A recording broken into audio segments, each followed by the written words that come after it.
Hola, yo soy Marín Rentería y a mí me toca exponerles sobre anatomía y función del sistema renal.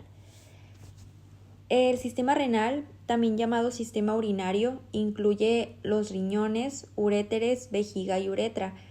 Estos son órganos muy importantes en lo que respecta a la homeostasis corporal, ya que participan en procesos vitales como la regulación de la osmolaridad corporal, el pH de la sangre y la presión arterial. También ayudan a la producción de hormonas como el calcitriol y la eritropoyetina y la filtración de sustancias externas. Su función principal es filtrar la sangre, eliminar desechos, regular el volumen y la composición de los líquidos corporales y contribuir así al equilibrio ácido-base de nuestro cuerpo. La ubicación y anatomía macroscópica del riñón. Este es un órgano de frijol, tiene una forma y un tamaño bastante pequeño y está situado en la región retroperitoneal de nuestro cuerpo, entre las vértebras T12 a la L3. El riñón derecho se encuentra ligeramente más abajo, ya que se ubica por debajo por el hígado. Están protegidos por las 11ª y 12ª costillas en su polo superior y están rodeados por 3 capas, ya que al ser órganos muy pequeños necesitan una protección mayor. Están rodeados por una cápsula fibrosa y también grasa perirrenal, que son pads de grasa renal, y fascia renal, que lo fija al muro posterior de nuestro cuerpo. Y podemos observar es un corte transverso de nuestro cuerpo. Y cómo se ven los riñones, que están fijados por las 3 capas que lo rodean. Cada riñón posee 2 caras, 2 bordes y 2 polos. La cara anterior se orienta hacia la pared abdominal anterior, mientras que la cara posterior se aplica contra la pared posterior del abdomen. Aquí podemos ver la superficie anatómica del riñón. Vemos que en la parte superior, lo que se encuentra en la glándula suprarrenal se le llama suprarrenal. Vemos las arterias suprarrenales superiores, medias e inferiores y la vena suprarrenal. También podemos ver en medio la cápsula adiposa del riñón, que es lo que les mencionaba, que es una cápsula de protección hacia y sus 3 bordes, 2 bordes, un borde medial y un borde lateral. También podemos ver la arteria y vena renal, la cápsula renal y la pelvis renal y el hilio del riñón, que como dato es un sitio donde la arteria renal ingresa y la vena renal sale de él. En sus relaciones anatómicas, el riñón en la parte más alta del polo superior está cubierta por la glándula suprarrenal derecha y la parte superior de la cara anterior se relaciona con el hígado, que está separado por el receso hepatorrenal. La parte central del riñón se relaciona con la parte posterior de la porción descendente del duodeno y la parte lateral del polo inferior se relaciona con la flexura cólica hepática. Y el resto del polo inferior se asocia, no se relaciona ya que no están estrictamente relacionados, pero el trayecto del peritoneo del intestino delgado perteneciente al yeyuno es igual a la porción del polo inferior de nuestro riñón. Y vemos también que la cara izquierda, la cara anterior izquierda, la parte inferior del polo superior se relaciona con las envolturas peritoneales del estómago medial y del vaso lateral. Y más abajo se contacta directamente con el páncreas y la parte lateral inferior se asocia con la flexura cólica esplénica o izquierda y con el colon descendente. Y también la parte inferior y medial del polo inferior se relaciona con el peritoneo del yeyuno.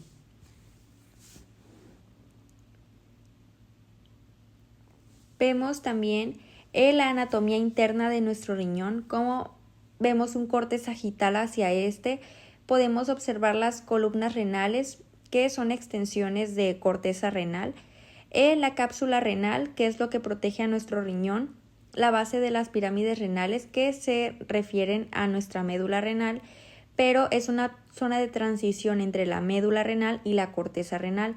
En esta región se encuentran los vasos interlobulares que irrigan las nefronas. Y también podemos observar las papilas renales, que son las vértices de nuestra pirámide, y la corteza renal, que es una banda externa granular compuesta por corpúsculos. También podemos observar el cáliz renal menor, que es un sistema de cámaras que aumentan de tamaño a medida y conforme se acercan al hilio del riñón, ya que el cáliz renal mayor, generalmente hay 2 y 3 en cada riñón, y también vemos al uréter izquierdo, que es un conducto que transporta la orina desde la pelvis hasta la vejiga, y la pelvis renal, que es la unión de los cálices mayores desde la cual emerge el uréter. Y la médula renal, que generalmente en nuestro riñón hay entre 8 y 18 médulas. Ahora podemos ver la inervación de nuestro riñón. Vemos cómo la arteria renal ingresa directamente a nuestro riñón y se dividen en 5 arterias segmentarias, una apical, una anteroposterior superior, una anteroinferior, y también podemos ver una posterior y una inferior. Vemos que a partir de nuestra base de la pirámide, estas se dividen en las arterias interlobulares, y estas, a medida que se van acercando a la base de nuestra pirámide, se van haciendo arcuatas, o sea, se arquean un poquito volviéndose arcuatas, y generalmente en la base de nuestra pirámide renal las arcuatas se ramifican en arterias interlobulares, que son las que irrigan nuestras nefronas. Y venas, cada riñón es drenado por la vena renal, que dijimos que esta salía por el hilio renal, la cual conduce la sangre hacia la vena cava inferior. El recorrido de las venas es tal cual, es a partir de interlobulares hacia arcuatas, luego interlobulares, segmentarias y vena renal, y hacia la vena cava inferior. Y vemos que está inervados por el plexo renal, que este plexo recibe aportes desde el sistema nervioso simpático, prominente de los nervios esplácnicos torácicos para la regulación del tono vascular, y el sistema nervioso parasimpático a través del nervio vago, que pasa por esta zona. Ahora vemos la anatomía interna. El parénquima del riñón consta de corteza renal por fuera y dentro médula renal, cuya unidad funcional es la nefrona. Las nefronas son unidades histológicas complejas diseñadas para filtrar sangre y producir la orina. Estas se componen de corpúsculos y del sistema de túmulos renales asociados. Está compuesta por el corpúsculo renal, el cual consta de un glomérulo y una cápsula glomerular o de Buchmann, del sistema tubular renal, que consta de un túbulo proximal contorneado y recto, un túbulo distal recto y contorneado, y la asa de Henle con su asa descendente y ascendente, y el sistema de conductos colectores. Ahora vemos más detalladamente el corpúsculo renal, que es el aparato de filtración de la nefrona. Vemos que cada corpúsculo consta de 2 elementos, el glomérulo y la cápsula glomerular o de Buchmann. Como les decía, el glomérulo consiste en una red de capilares formados por ramas de la arteria renal, que son arteriolas aferentes y eferentes, donde ocurre el cambio de arteria y vena. Ahora vemos las capas de tejido. Pondré aquí. El aparato de filtración del riñón está formado por 3 capas de tejido: el endotelio de los capilares glomerulares, la membrana basal glomerular y los podocitos, que es la hoja visceral de la cápsula renal. Y ahora vemos el sistema tubular, que es la parte de la nefrona que transforma el ultrafiltrado glomerular en orina al absorber las moléculas necesarias y secretar las sustancias innecesarias de desecho.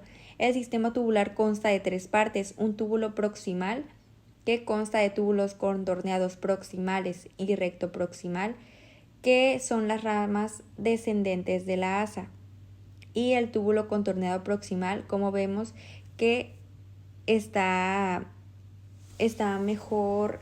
El túbulo recto proximal, que son las ramas descendentes, los punteé, y lo que está más definido son los túbulos contorneados proximales, y la asa de Henle con su rama ascendente y descendente, y el túbulo distal, que de nuevo el túbulo recto distal está más contorneado está más ubicado que el túbulo contorneado distal, que fue punteado. Y los conductos colectores, el sistema de conductos colectores, que se dividen en 3 tipos: en conductos colectores corticales, en conductos colectores medulares externos y en los conductos colectores medulares internos o de Bellini. Los corticales se encuentran en la corteza renal y reciben la orina de varios túbulos contorneados distales. Y los medulares externos que descienden por la parte externa de la médula, continuando el trayecto hasta localizarse en la parte interna, donde se unen y desembocan en el vértice de las pirámides hacia los cálices menores de nuestro riñón. Y como parte del sistema vemos a los uréteres, que son conductos musculares de aproximadamente unos 25 centímetros que llevan la orina desde la pelvis hasta la vejiga urinaria. Y la vejiga urinaria, que es un órgano muscular hueco situado en la pelvis menor detrás del pubis, que su función es almacenar la orina. Tiene una capacidad promedio de entre 350 y 500 mililitros y en su parte inferior presenta un triángulo vesical, que es una zona lisa entre los orificios de los uréteres y la uretra, y cuando se llena, el músculo detrusor de este músculo de este órgano se contrae para permitir la micción de la orina, y la uretra, que es el conducto que lleva la orina hacia el exterior. En la mujer es más corta, ya que consta solo de la urinaria, entre 3 a 4 centímetros, y en el hombre, que es más larga, ya que incluye la urinaria y la reproductora, desde 18 a 20 centímetros.